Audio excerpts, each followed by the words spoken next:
पदा की देवी महालक्ष्मी जी की पूजा भाद्रपद शुक्ल अष्टमी से प्रारंभ होकर 16 दिनों तक यानी कि अश्विनी मास के कृष्ण पक्ष की अष्टमी तक होता है। महालक्ष्मी व्रत गणेश चतुर्थी के 4 दिन बाद से शुरू होता है।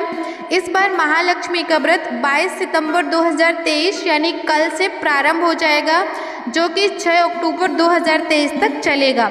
माना जाता है कि जो लोग 16 दिन तक महालक्ष्मी का व्रत नहीं रख पाते हैं वह पहले और आखिरी दिन महालक्ष्मी जी का व्रत रखते हैं। इस व्रत से महालक्ष्मी प्रसन्न होती हैं और अपने भक्तों को सुख शांति और धन का आशीर्वाद प्रदान करती हैं। तो चलिए हम सबसे पहले जान लेते हैं महालक्ष्मी व्रत का शुभ मुहूर्त के विषय में। तो महालक्ष्मी व्रत का प्रारंभ 22 सितंबर 2023, महालक्ष्मी व्रत का पूर्ण 6 अक्टूबर 2023 को है। अब अष्टमी तिथि प्रारंभ 22 सितंबर 2023 को दोपहर 1:35 से है।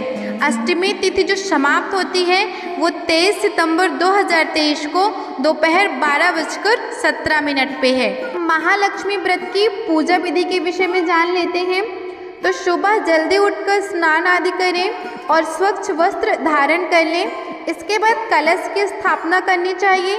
लाल कपड़े में एक कच्चा नारियल लपेटकर कलश पर रखें। माँ लक्ष्मी की प्रतिमा को गंगा जल से साफ कर लें। इसके बाद लकड़ी की चौकी पर साफ कपड़ा बिछाकर माता जी की प्रतिमा को स्थापित करें। माँ के सामने देशी घी का दीपक जलाएं। इसके बाद चंदन, पुष्पमाला, पत्र, अक्षत, लाल सूत, दुर्वा, नारियल, सुपारी, अगरबत्ती, फल और मिठाई इत्यादि चीज़ें माँ को अर्पित करें।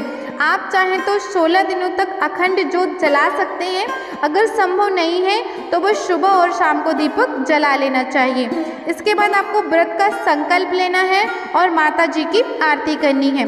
सुबह पूजा करने के बाद आपको शाम को भी माँ लक्ष्मी की पूजा और आरती करनी चाहिए। इसके बाद रात को कच्चे दूध और पानी से चंद्रमा को अर्घ्य देना है। लक्ष्मी को प्रसन्न करने वाले इन मंत्रों का जाप आप अपनी स्वेच्छा अनुसार जितना भी चाहें उतना कर सकते हैं।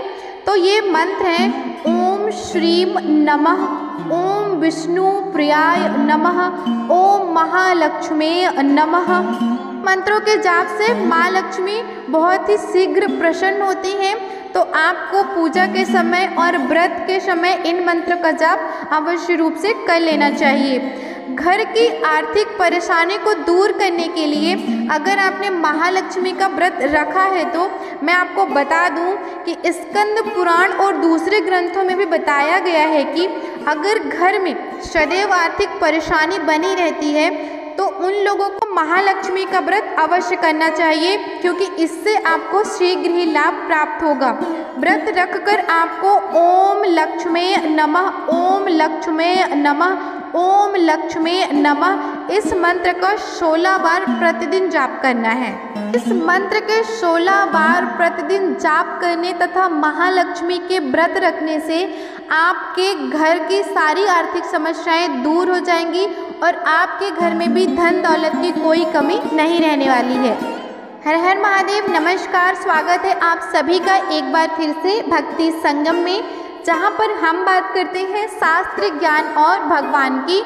अभी तक आप लोगों ने इस वीडियो के माध्यम से जाना है कि महालक्ष्मी व्रत का शुभ मुहूर्त क्या है और इसकी पूजा विधि क्या है। महालक्ष्मी को प्रसन्न करने के मंत्रों के विषय में आपने जानकारी ली है। अब हम आगे बढ़ते हुए इसी वीडियो के माध्यम से महालक्ष्मी की व्रत कथा का भी श्रवण करेंगे।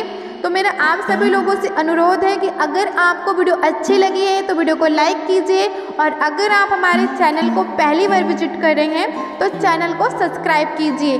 बेल नोटिफिकेशन ऑन करना बिल्कुल भी ना भूलें, ताकि आगे की आने वाली सभी वीडियो की नोटिफिकेशन आपको आसानी से मिलती रहें। एक कथा का श्रवण करते हैं, लेकिन कथा का श्रवण करने से पहले जो कि मैं आपको हर एक वीडियो में कहती हूँ कि कथा को श्रवण करते समय कथा को बीच में ना छोड़े, इससे भगवान का अनादर होता है और भगवान हमसे नाखुश हो जाते हैं।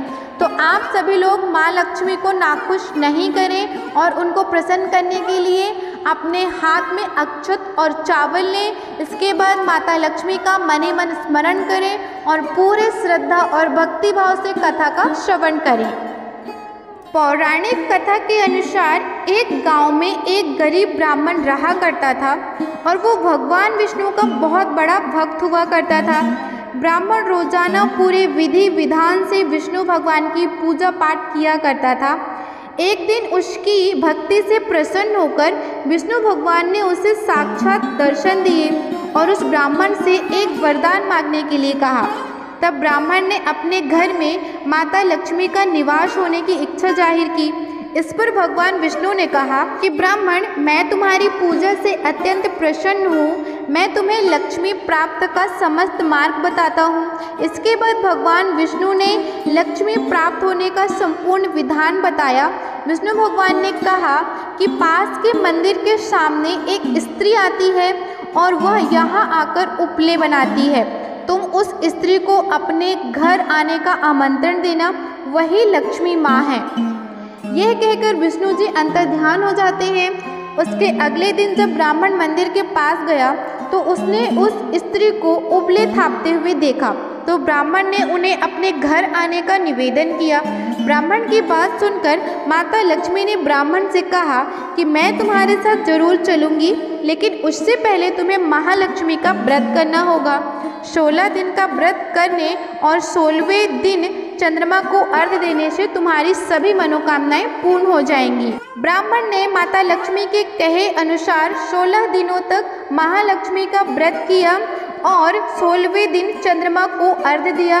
इसके बाद उसकी सभी मनोकामनाएं पूर्ण हो जाती हैं और ब्राह्मण के घर माता लक्ष्मी का निवास होता है। इसके बाद से ही महालक्ष्मी का व्रत करने का विधान बताया गया है। प्रिय भक्तगणों, मैं उम्मीद करती हूँ कि महालक्ष्मी माता लक्ष्मी की कृपा जिस प्रकार ब्राह्मण को प्राप्त हुई, उसी प्रकार आप सभी पर भी महालक्ष्मी की कृपा सदैव बनी रहे। सभी लोगों का व्रत निर्विघ्न संपन्न हो। के लिए बस इतना ही। फिर मिलेंगे एक नए वीडियो में एक नई जानकारी के साथ। तब तक के लिए हर हर महादेव, नमस्कार।